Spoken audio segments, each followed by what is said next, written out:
This is our first time using a script. Right. The year is 2019. You just finished watching another makeup tutorial video, listening to Billie Eilish in the background, all while wearing your 11.4 scrunchies, drinking from your hydro flask, and scrolling through TikTok. And if you're like me, waiting for the Steven Universe movie to be released. Freaking beautiful job, Rebecca. Meanwhile, in an obscure kitchen in an undisclosed location, my grandparents' house. They're amazing, by the way. Love them. A couple of adolescent boys were feeling depressed due to a lack of pure divine nectar. But what is this rich, smooth, creamy, delectable, other adjectives, yummy liquid? Only the best seasonal beverage in existence. Mint milk. that was a joke. You know, because like the best drink is actually eggnog, but it's funnier to say something like mint milk that isn't as great, so it surprises you and makes it funny, right? This is a terrible intro. What was I thinking?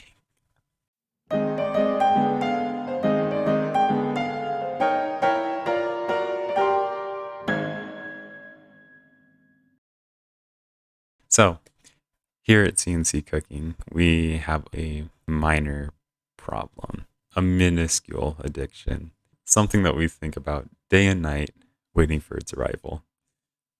Mint eggnog. I'm sorry, I already did that joke once. I'll put this away. Now you're probably like, well, I don't see the problem with loving eggnog, but there is one minor downfall about loving this nearly perfect drink. One, I'm sure you're all familiar with. It's only sold for like 2 months of the freaking year. That's it. That's all you get. 2. Why? Anyways, that's fine. 2 months is plenty of time to enjoy a drink. Until it's January and you're already craving it because it's the literal apex of liquefied consumables. And then you have to sit there twiddling your thumbs for 10 months where you're forced to cope with it by locking yourself in your closet with a 2-liter bottle of cream soda, trying your darndest to keep the insanity from taking you. Or maybe that's just me. Regardless, this kind of obsession is what leads us to this video, where we decided to help anyone else in our shoes to deal with the annual eggnog drought. We ended up having a good time recording, as we always do, just messing around and trying our best at improv. We're terrible at it, and trying to make it an all-around joyful experience for everyone watching, which sounds nice, but we screwed it up pretty badly. And the worst part is we didn't even know we messed up the recording until I went to edit the dang thing, ending up with what we're gonna watch now. Like, right now. Why are you still here? The video begins pretty standardly. Just us welcoming everyone and telling you guys that we decided to use a script. Just kidding, we hate those. We then get kicked into a copyrighted intro that I'll skip because you don't need a second reminder about what channel you should subscribe to. Because you're smart. And I trust you to do the right thing. Even though the video just started, my colleague runs away in fear of what we're creating. All the while, I'm monologuing about eggnog and its beauty, and the tragedy of not having it in the spring. Then, with the stage to myself, speaking with full emotional prowess, I give the world my raw feelings about not having eggnog during these trying times. There's no eggnog! Beautiful performance. But don't worry, I wasn't actually crying.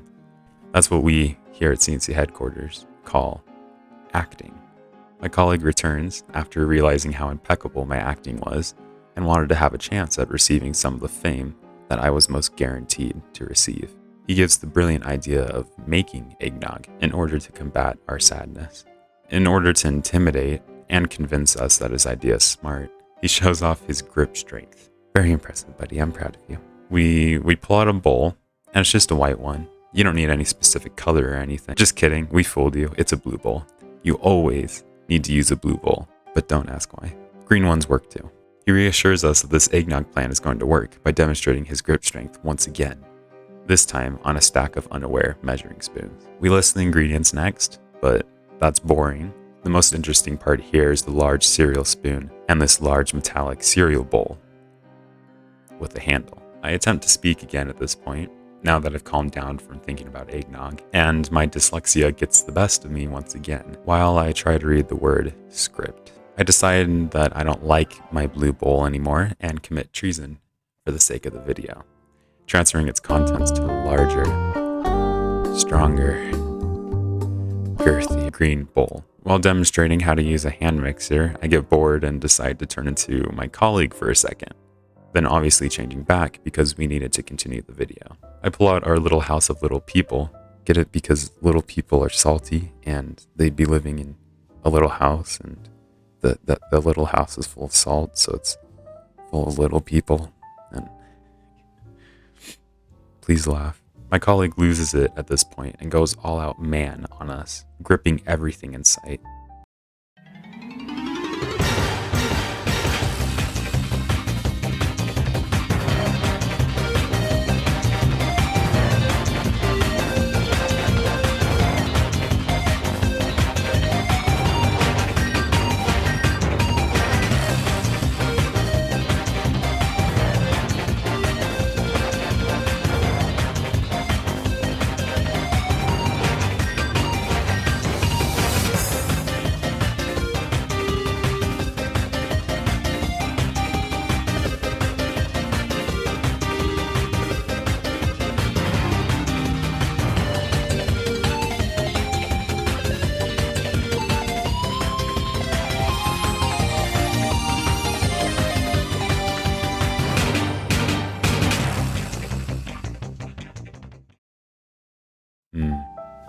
Now that's hot.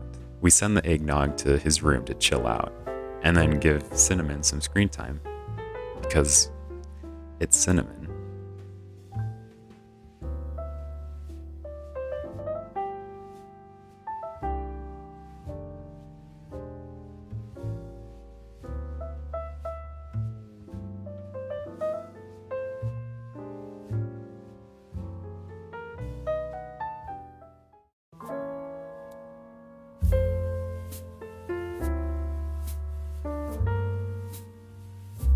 Oh, you're still here.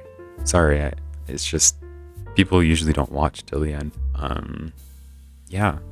So that's my commentary on the eggnog video we never released. I hope you enjoyed it. I put a lot more effort into this video than I normally do. But I'm not going to be cheesy and ask you to like and subscribe or whatever. That's completely up to you. However, we decided that at 50 subs, we'll make another eggnog video. This time with audio that isn't, well, you know. And yeah, I know, 50 is a big number, but I think we can pull it off. Now, what were my thoughts on the video? Well, in the wise words of my colleague drinking our eggnog, That's disgusting.